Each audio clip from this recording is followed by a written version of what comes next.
Hey, still here? Awesome. We're on episode 4 of OBS. Today we're going to be talking about audio mixer. We're going to go through that. We're going to explain how do we make it look cleaner, because boy, there's a lot of audio in there. And how can we adjust audio? How can we make it clean? How can we get it right for our stream?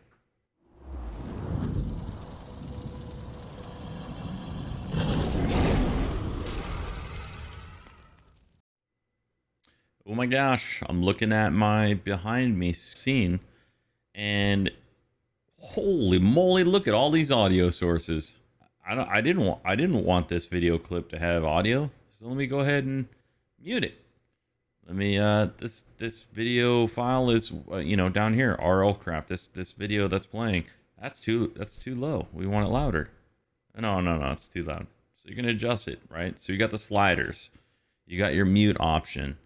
Cogwheel again for your properties, right? You're going to go into and say, hey, give me the actual properties of the file, right? So now you got your file, you've got your speed. Doesn't really that has nothing to do with audio. Why'd you give it to me? Yeah, because it's linked to the actual source. But the good thing you can do is you can lock the volume in, and then now you can't adjust it. Once you get the stuff right, lock it. Right click and lock. Now you can't accidentally hit a shortcut key and adjust that volume and then screw your whole stream up, right? Lock it. You have the same thing with filters, right? You can actually put filters on your actual source. You can actually put a filter and say, hey, give me a compressor, right?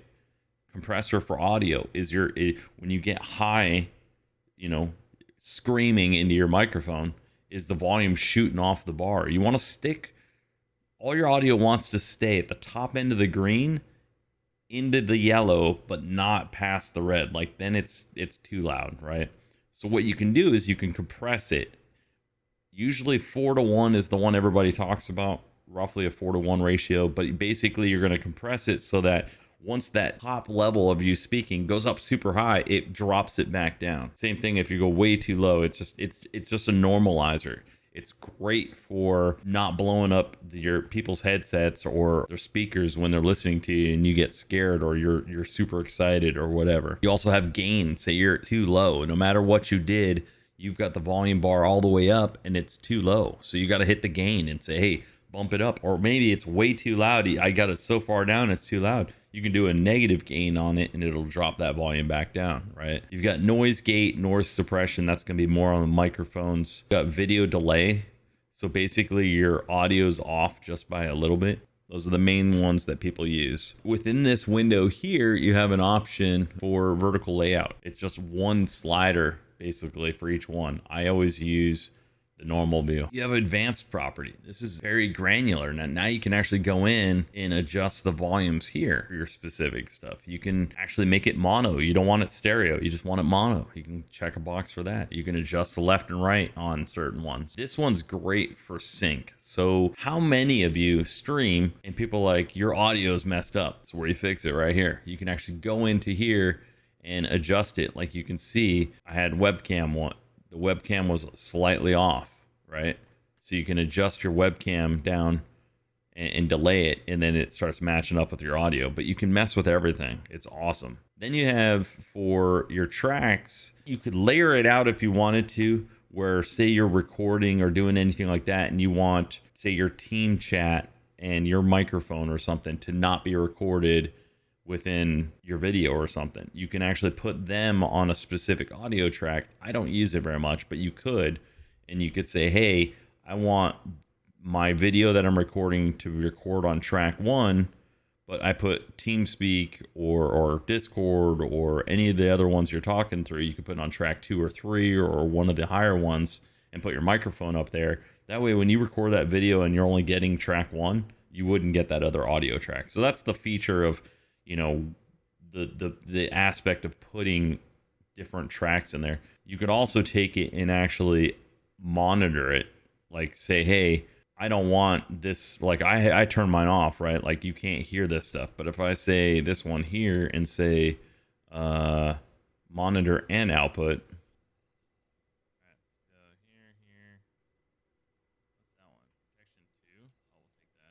There it is. You can hear it. I don't have a chance to unbreaking. See? Won't matter. That's Whatever. that's what doing the monitor on and off. Like, I don't want any of this stuff to play on my scene.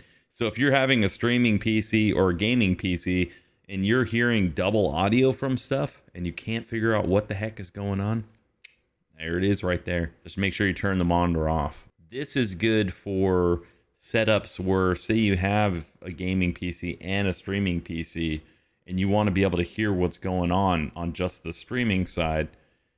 That's when you could turn the monitor on and you'd be able to hear it on that streaming PC, right? It's good for that.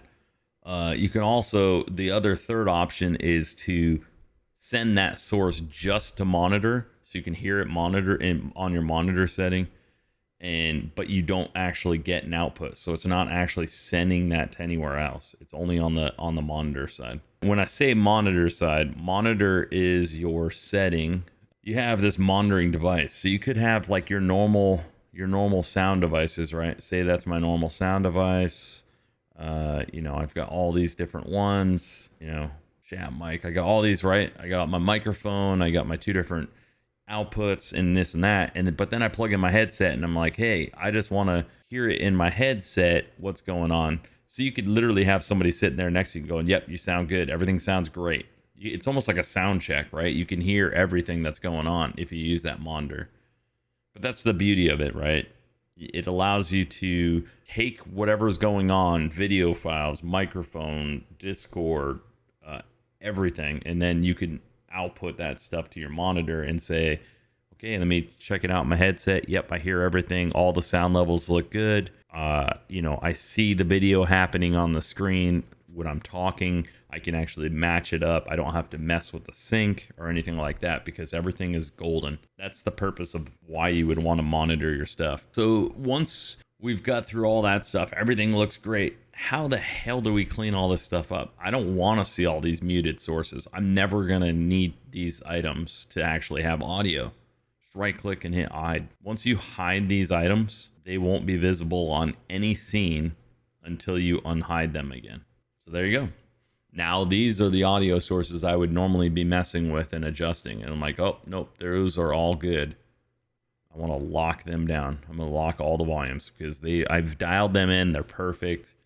I can see them, but I could still mute them if I want to. If I go to another scene and the other scene has these items, you'll see some of the pieces from your old scene until it fully loads in. And then you'll see the new stuff. This is this scene now.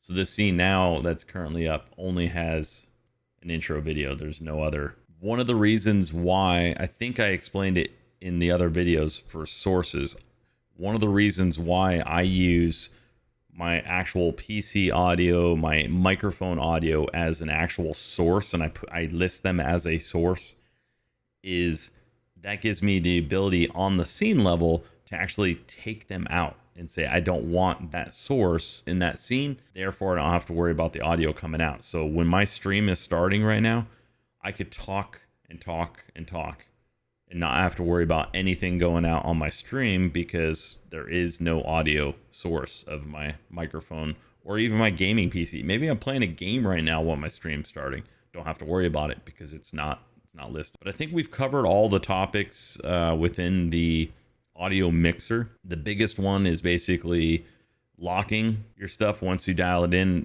to the right level. I always try and keep my speaking and stuff is always like right here in the yellow range. My gameplay is usually like right around here, right around -25. I kind of adjust the balance, right? Like my Discord and stuff, I keep my Discord for my buddies up high enough so you guys can hear it, but low enough to where I'm still louder than they are on my stream. Because you would get confused. You wouldn't know who the heck is talking, right? But yeah, just watch what your volume is. Try and keep it roughly towards the top. Like this is perfect right now.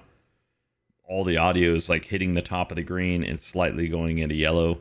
It'd be perfect.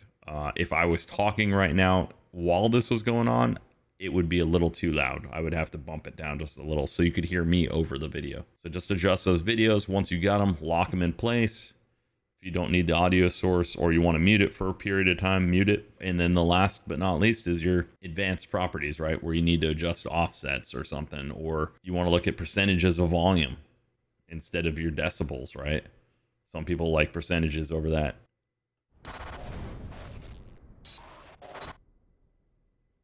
Thanks everybody for watching. I hope you enjoyed our episode on Audio Mixer. We're going to get into the next one, which will be the stats window, our activity feed, media request. We're going to kind of get into the other aspects, right? A little add-on stuff that we have in episode 5. So we'll see you all on that one. If you enjoyed the content, please don't forget to subscribe and like, and comment down below if you guys have any questions on audio that you might, I might not have answered. And we'll see you all in the next video. Thanks, everybody.